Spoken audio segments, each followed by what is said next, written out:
पेन्हू जब मंगल सूत्र गाला में, कर दे बवाल जयमाला में।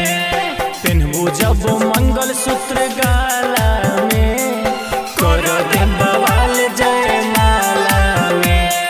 पेन्हू जब मंगल सूत्र गाला में, कर दे बवाल जयमाला में। सुन लय जान दे दे परान, जय बुझे दोसर के पाला में।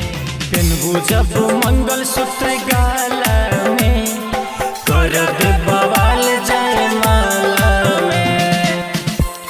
हंसी आती है मुझे अपने आप पर, और मैं कितना बेवकूफ ठहरा जो तुम्हारी बातों पर यकीन किया, तुम पे भरोसा किया, हद से भी ज्यादा तुम पे एतबार किया। वो दर्द है क्या जो आंखों से बह जाए, वो दर्द है क्या जो आंखों से बह जाए, वो खुशी है क्या जो होठों पर रह जाए। कभी तो समझो मेरी खामोशी को, वो बात ही क्या जो लफ्ज़ आसानी से कह जाए। अरे नहीं यार, ये मोहब्बत अमीरों के लिए बनी है, हम जैसे गरीबों के लिए नहीं,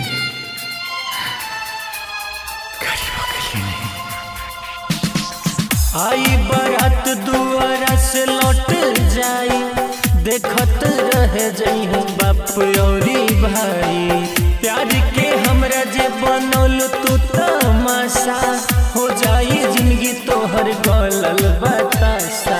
जाए न दे हम छीन के ले हम, बंद करके रखब दिल के ताला में।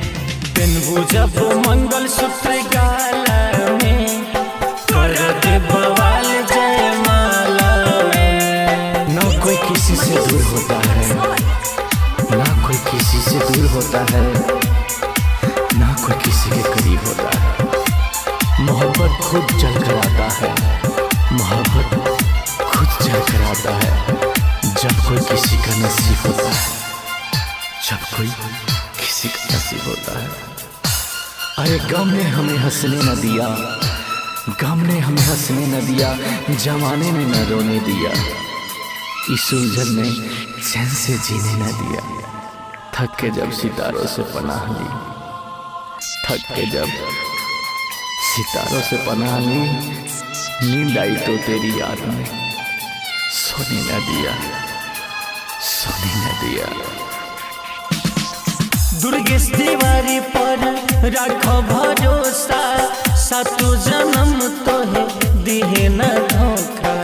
प्यार में चाहे कितनो आई मजबूरी, हमरा से जान तू बनैया जानी दूरी। यूएस धीरज कहे इंदल, नाम गुजी तोहर मोहल्ला में। पेन्हू जब मंगल सूत्र गाला में, कर दे बवाल जयमाला में। सुन लय जान दे दे परान, जय बुझे दोसर के पाला में। पेन्हू जब मंगल सूत्र गाला में, कर दे बवाल जयमाला में। यूएस रिकॉर्डिंग स्टूडियो ढाका।